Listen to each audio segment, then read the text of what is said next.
Bueno, sin duda una de las instituciones a nivel global que tiene mayor solvencia, mayor reputación, trabajo más enfático y que a México le ha ayudado muchísimo para mirarse en el espejo es Amnistía Internacional. Todos los años Amnistía presenta un reporte donde habla del mundo y de nuestro país y este reporte viene de liberarse. Vamos a hablar de él el día de hoy y tengo conmigo a Erika Guevara Rosas, ella es directora para las Américas del Secretariado Internacional de Amnistía Internacional. Muchísimas gracias por estar aquí. Gracias por el espacio. Coincidentemente mexicana. Así es. Sí, así ha habido... Nunca saben muy bien de dónde soy los gobiernos, pero es parte de las Ahora lo que hay que tácticas de descubrir Amnistía. es el acento para saber de qué región eres. Y me da muchísimo gusto tener también a Tania Renaud. Siempre me falla la pronunciación. Renaud. Ah, lo digo en francés y se más acabó el fácil. problema. Tania Renaud, ella es directora ejecutiva de Amnistía Internacional México. Tania, muchísimas gracias. Gracias a ti por invitarnos. Muy bien, pues a ver, abrimos si quieres, Erika, con la discusión. ¿Cómo viene este reporte? ¿Qué ángulos trae? ¿Qué énfasis hace? ¿Qué países son los que más han preocupado a Amnistía en estos últimos tiempos? Bueno, Amnistía Internacional publica estos informes anuales que son también complementarios a todos los informes de investigación que hacemos en los diferentes países del mundo y particularmente este año hemos decidido hacer un desagregado regional de los informes anuales que son esta suerte de bitácora de acontecimientos, de avances, de retrocesos que en materia de derechos humanos ocurren en la mayoría de los países de nuestra región. En este informe anual 2019, que es esta bitácora de acontecimientos del año pasado, hicimos una evaluación minuciosa del estado de derechos humanos en 27 países de la región, desde el norte, Canadá, Estados Unidos, México, Centroamérica, algunos de los países del Caribe y todo Sudamérica. Estas evaluaciones individuales por país también nos permite tener un panorama regional, qué es lo que está sucediendo en materia de derechos humanos en el continente. Y lamentablemente este año la radiografía sigue siendo alarmante. La región sigue siendo la región más violenta del mundo. En términos de las tasas de homicidio, nuestros países ocupan los primeros lugares del mundo, incluido en comparación con países que se encuentran en conflicto armado en otras regiones del mundo. ¿Más violento que Siria? ¿Más violento que...? En términos de las tasas de homicidio, ¿no? Que es el comparativo. Venezuela, por ejemplo, ocupa el primer lugar a nivel mundial en las tasas de homicidio, ¿no? Un índice de 66 homicidios por cada 100,000 habitantes. Y eso es altísimo, inclusive comparado con países en conflicto. Nuestra región, si bien es cierto, no es la región más pobre del mundo, pero sigue siendo la región más desigual. Es decir, que la distribución de la riqueza se sigue concentrando en las manos de unos cuantos, y yo diría de unas cuantas empresas multinacionales en menoscabo de los derechos humanos de las grandes mayorías. Nuestra región está marcada por un legado de impunidad. El gran porcentaje de violaciones a los derechos humanos no se investigan apropiadamente y los perpetradores, muchas veces autoridades al más alto nivel, pues quedan sin garantizar justicia a las víctimas de violaciones a los derechos humanos. Nuestra región es la más violenta para el ejercicio de la defensa de derechos humanos. Del 68% del total de asesinatos de personas defensoras en todo el mundo el año pasado se cometieron en los países de la región, siendo Colombia, Honduras, México y Brasil los países que encabezan las listas, ¿no? Entonces, este panorama tan alarmante de retrocesos, en donde hoy día además vemos que algunos de los líderes de la región, los líderes políticos, llegan al poder político con una agenda antiderechos, un discurso divisorio, de odio, como Bolsonaro en Brasil o Trump en los Estados Unidos, como ejemplos muy claros y muy visibles, y que esas narrativas hoy día se están convirtiendo en política pública en los países de la región. El año 2019 estuvo marcado por manifestaciones multitudinarias en diferentes países de la región, por diferentes temas, pero sobre todo temas relacionados a la dignidad humana, al día a día, personas manifestándose en contra de las desigualdades, de la corrupción, de la emergencia climática, manifestaciones lideradas en su mayoría por gente joven, por mujeres, por niñas, por niños, y que en casi todos los casos, si hablamos, por ejemplo, de países como Haití, como Honduras, como Chile, como Venezuela, que bueno, ese siempre está en la lista, la respuesta de los estados fue realmente alarmante y atroz. 210 personas, documentamos, murieron en contexto de represión violenta de los estados en contra de manifestaciones, ¿no? Y eso es un indicador claro de cómo los estados están perdiendo la capacidad de dialogar con la ciudadanía, están perdiendo la capacidad de generar respuestas a las demandas sociales y lo único que les queda es el uso de la fuerza y en muchos casos la fuerza militar y la fuerza letal. Hay dos actores principales en estos tiempos, las mujeres y las personas migrantes. ¿Cómo reporta este documento ambas poblaciones, sus dilemas, digamos, sus desafíos frente a los derechos humanos? Bueno, una de las grandes y graves consecuencias que tiene este contexto regresivo es precisamente la movilidad de las personas. Hoy día la región está enfrentando una de las peores crisis en materia de movilidad humana en comparación con su propia historia. Solo Venezuela hoy día ocupa el segundo lugar a nivel mundial de personas que han tenido que salir de su país en búsqueda de protección internacional. 4.8 millones de personas venezolanas han abandonado el país en los últimos 5 años como consecuencia de las masivas violaciones a los derechos humanos, económicas, sociales, civiles, políticas. En un país en donde el gobierno, bajo el mando de Nicolás Maduro, está cometiendo crímenes de derecho internacional que podrían constituir crímenes de lesa humanidad. Y luego tienes la otra tragedia, que es la tragedia centroamericana de los países del Triángulo Norte, que ahora además se le une Nicaragua también con una grave crisis en materia de derechos humanos, que ha expulsado una población en una situación de grave vulneración de derechos humanos. Países que no han tenido la capacidad ni la voluntad política de protección. La mayoría de las personas que huyen hoy día de Centroamérica están huyendo de la violencia generalizada, de la gran influencia del crimen organizado en su vida cotidiana, niñas y niños que son enviados sin compañía para evitar reclutamiento, violencia sexual, etc. Y lo que enfrentan estas personas es una segunda ola de violaciones a los derechos humanos. El presidente Trump ha generado una serie de políticas crueles, en muchos casos que podrían constituir tortura en la forma en que se detiene, se separa familias, pero tristemente ha logrado expandir sus políticas antiderechos, sus políticas violatorias, tanto a México como a Centroamérica, con estos acuerdos bilaterales que se han firmado y a través de estos chantajes que le ha hecho al propio gobierno el presidente López Obrador, pues hoy día se ha logrado construir su muro, pero es un muro en la frontera sur con Guardia Nacional, ¿verdad? Entonces, eso es lo que están enfrentando las personas. Lo mismo ocurre en Venezuela, con países que están imponiendo medidas administrativas más restringidas, como en el caso de Perú, como en el caso de Ecuador, para evitar el ingreso de las personas en necesidad de protección internacional que provienen de Venezuela. Entonces, esa es una consecuencia grave de cómo los estados están violentando sus propias obligaciones internacionales. Y luego tenemos el caso de las mujeres. Y la violencia de género como uno de los legados más nefastos que demuestra no solo la ineficacia de los estados de protección, sino muchas veces la indolencia. Somos la región que tiene el mayor número, por ejemplo, de países que prohíben totalmente el aborto, y lo pongo como un indicador porque es el propio Estado el que genera condiciones discriminatorias de violencia contra las mujeres y las niñas en toda situación y en su vida, en su posibilidad de decidir, pero también somos la región que continúan los índices de feminicidio creciendo en muchos de los países de la región, desde Argentina, pasando por Centroamérica, México, ¿no? Con la gran situación de emergencia que estamos enfrentando y de la cual Tania puede hablar con mucha expertise del tema.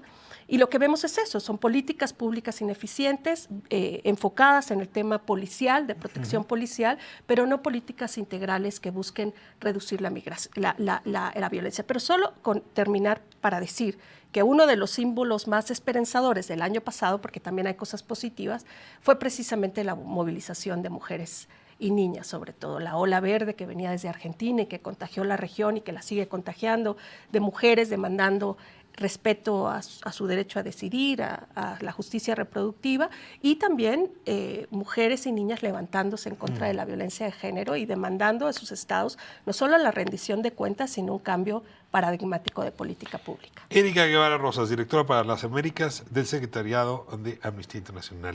Muchas gracias por este panorama general y ahora me muevo con Tania Renaud para pedirle que nos ponga la lupa sobre México. Es decir, ¿qué dice este reporte sobre México y qué se espera conmover o mover a partir de este reporte en las políticas públicas, en la actuación del Estado, en la propia sociedad? Bueno, el reporte sobre México es un reporte Sí tengo que decir, no es la primera vez que hacemos un informe sobre México. Tenemos registro desde los años 70 de los informes que Amnistía Internacional ha entregado para el Estado mexicano. Que desde la época de Luis Echeverría y Sí. el Halconazo, Sí, digamos. exactamente. Entonces aquí traje 76, 80, 1990, 2000. Y quiero detenerme en dos características. Aquí los tengo frente a mí para Aquí quien nos están. está oyendo en radio, aquí los tenemos. Aquí están. Me consta. Entonces, que Amnistía ha sido una mosca en el oído del gobierno desde los años 70. sí. Y creo que hay tres características que parecen un leitmotiv, que son la fotografía constante. El sistema de justicia que se caracteriza por tener prácticas de tortura. Y lo documenta Amnistía desde los años 70 con preocupación, lo vuelve a documentar en los 80, 90 y en el 2000. El otro tema son las detenciones arbitrarias. Lo vuelven a documentar durante 40 años, lo hemos documentado, al punto tal que hace 2 años sacamos un informe solo para México sobre detenciones arbitrarias y vuelve a aparecer el tema en el capítulo de 2019 de este informe regional. Y el otro tema es las personas desaparecidas. Y en el año 2000 empezamos a documentar temas que se parecen mucho a los de 2019. Entonces tenemos otra vez detenciones arbitrarias, homicidios. En el año 2000 hay un capítulo específico sobre la situación de Chiapas y el ZLN, pero también se empieza a hablar sobre personas defensoras, en este caso el caso Digna Ochoa, y en 19 años después vemos cómo Amnistía Internacional reporta 23 asesinatos de personas defensoras de derechos humanos en 2019, 14 de las cuales eran personas defensoras de tierra y territorio. Entonces hay cosas que se repiten, ¿no? Temas que se repiten en los últimos 40 años en Amnistía Internacional respecto a lo que Amnistía reporta del Estado mexicano, pero se van añadiendo temas de preocupación como las personas defensoras de derechos humanos. En este informe también se añade el tema de la Guardia Nacional como un cuerpo que tiene que ser un cuerpo civil y hoy está configurado, formado, reclutado básicamente por un cuerpo militar con prácticas de esa naturaleza, cuando varias relatorías de derechos humanos de Naciones Unidas le ha dicho al Estado mexicano: la policía civil tiene que ser la policía que haga prevención del delito, que sea primer respondiente y que además tenga toda la capacitación en cadena de custodia. Y hoy no tenemos eso. Nos ha preocupado también, por supuesto, el tema de los feminicidios y es uno de los temas que en los años 80 Amnistía ya empieza a reportar, no el tema de los feminicidios, pero sí de las violencias en contra de las mujeres. En los años 80 reporta mujeres que habían sido privadas de la libertad por haber ejercido, haberse practicado abortos y habían sido incomunicadas durante los primeros momentos de la detención, y ahora afina todo el tema de las violencias en contra de las mujeres con los feminicidios. Y con los feminicidios que seguimos esperando este plan emergente para la prevención de las violencias que el presidente López Obrador presentó en la mañanera el 6 de marzo y que a este minuto todavía no está publicado en el Diario Oficial de la Federación, con lo cual no sabemos cuáles son los indicadores de éxito de esa política pública que tiene que ser la política pública, o desearíamos que fuera, que prevenga los feminicidios y las violencias en contra de las mujeres. Me voy a meter en temas de política. Ser la mosca en la oreja en época de Ayotzinapa o de Teresa, Jacinta y Alberta, que les tocó a ustedes, o de La Parota, o de tantos otros episodios, diría yo, tenía una estatura moral y un respeto social muy grande. Ustedes siguen haciendo lo que han hecho siempre, pero ahora en época de un gobierno que pues, lo que está tratando es de darle vuelta a la manivela, cambiar las cosas. Lo cual hace que en efecto hay público creciente que critica la labor que se está haciendo desde estas organizaciones, ¿no? Déjame, lo menciono así. Si Amnistía Internacional es de esas ONGs inútiles, llevan 50 años en México y las cosas siguen igual. Ustedes no dicen nada de 2006, 2012, ¿no? ¿Qué han dicho de Atenco? Es decir, sí, supongo que este conjunto, están hablando a nombre del PAN, A ver, pregunto un poco cómo reaccionar frente a esto. Digo, llevan muchos años, no ustedes, pues, Amnistía es una institución que a este país y al mundo le ha hecho bien, pero ahora la intolerancia nos lleva en efecto a que se les señale como inútiles, cosa que me llama la atención, pero eso es lo que está planteando parte del auditorio que está contactándonos ahora. Yo les rogaría una reacción, como quieran, Tania, Erika. Amnistía yo creo que es contrapeso indispensable en todos los países del mundo en los que estamos y en todos los gobiernos. No nos pronunciamos por una administración o en otra más o en otra menos, nos pronunciamos. Y aquí está la prueba, ¿no? Por eso también tuve la intención de traer 40 años de informes de amnistía. Luego, cuando la gente dice, ¿qué ha cambiado? O no ha cambiado nada, ¿no? Y probablemente tengo que decirles, han empeorado las cosas, pero no es por Amnistía Internacional, es porque probablemente ser la mosca en el oído implica eso, ser quien hace el ruido y que no necesariamente los gobiernos están a la altura para responder a estas exigencias que desde los derechos humanos hacemos y desde las organizaciones globales hacemos. Y solo recalcar que nosotros somos una organización de denuncia. Nuestro mandato es asegurarnos que los estados cumplan con sus obligaciones internacionales en materia de derechos humanos, pero siempre abrimos la interlocución con los estados porque nuestro mandato es de coadyuvar precisamente a que se cumplan esas responsabilidades y obligaciones. Mi trabajo como directora de las Américas es reunirme con mandatarios. Cada día veo mi trabajo más difícil porque cada día hay más resistencia, más intolerancia. Por ejemplo, el año pasado estuve en Chile documentando las gravísimas violaciones a los derechos humanos que el gobierno del presidente Piñera ejerció en contra de su población que se manifestaba. Y fui acusada de cualquier tipo de cosas por varias vocerías de gobierno, hasta el grado de decir que prácticamente nos pagaba el gobierno de Nicolás Maduro, mientras Nicolás Maduro ha dicho que prácticamente soy un agente de la CIA, ¿no? Y, es decir, los gobiernos cada día muestran mayor intolerancia precisamente porque no quieren aceptar que sus políticas están fracasando para proteger los derechos humanos. Sin duda alguna, nosotros vemos con expectativa una narrativa diferente del presidente López Obrador, pero han pasado ya 14 meses. La narrativa se tiene que convertir en política pública y en acciones concretas. Las palabras no bastan, como lo decía nuestro informe de evaluación del primer año de gobierno del presidente López Obrador. Se me va el tiempo y tengo que hacer una pregunta obligada. Cuando el presidente López Obrador era candidato, dijo que le pediría a Amnistía Internacional y al Papa que nos ayudaran a resolver la crisis de derechos humanos en caso de llegar al poder. Es decir, que en 2018 Amnistía estaba cerca de su corazón.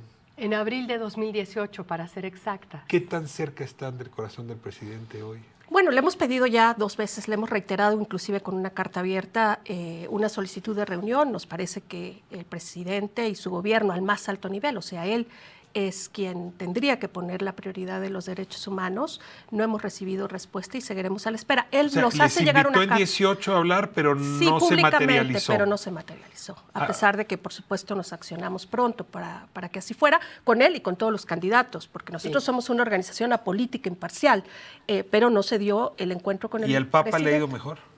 No sabemos. No sabemos. Tampoco tenemos una relación muy cercana con las religiones, porque al ser apolíticos y no inclinados, digamos, a ninguna religión. ¿Qué explicación tienes, Erika? ¿Por qué toma posesión y no se acerca a Amnistía Internacional cuando claramente podía ser uno de los referentes de su gobierno? ¿Qué explicación te das? Bueno, él tendrá que dar esa explicación, pero a nosotros nos parece que efectivamente, como una organización de denuncia, como una organización crítica, desde el día 1, porque nosotros somos críticas con todos los gobiernos, porque nos parece que esa es nuestra función, y hemos sido críticas con algunos de los anuncios de campaña, como era la creación de la Guardia Nacional, y políticas que creíamos y consideramos todavía que pudiesen estar repitiendo estrategias fallidas de los gobiernos pasados, y queríamos hacer la entrega de esa experiencia que hemos acumulado durante muchos años. Así es que esperemos que también se dé un cambio en la apertura de las autoridades. No quiere decir que no nos reunamos. Tania tiene reuniones de interlocución constante con varias autoridades del Estado, pero nos parece que el compromiso y el mensaje se tiene que dar al más alto La nivel. conversación con Alejandro Encinas, subsecretario de Derechos Humanos, con la secretaria de Gobernación, sí ha sido permanente. Es con el presidente con quien no hay conversación. Efectivamente. Efectivamente, con el subsecretario Encinas nos reunimos con mucha frecuencia, nos hablamos con mucha frecuencia. Ya le llevaron este reporte. Sí, bueno, se lo hemos enviado ya, le mandamos también la carta al subsecretario Encinas. Tenemos una comunicación muy fluida, pero sí creemos que es un elemento no solamente simbólico, pero también de un mensaje muy fuerte que el presidente López Obrador se reúna con quien ha estado en el país 50 años teniendo presencia. Bueno, pues nos vamos. Muchísimas gracias a Erika Guevara, muchas gracias a Tenia Renaud por esta oportunidad de conocer el informe, dónde están las cosas. Y bueno, pues quien decide ser mosca en la oreja tiene la piel gruesa, ¿no? Es un poco el caso de los periodistas, el caso de los defensores de derechos humanos. No son de esos puestos donde uno puede estar esperando a caer bien. Generalmente va a caer mal en cualquier circunstancia. Creo que lo que queremos es también lo mismo que el presidente quiere, ¿no? Un país en paz, un país justo, un país nutrido de dignidad. Queremos lo mismo. Muchas gracias. Pues nos vamos, se nos acabó el tiempo.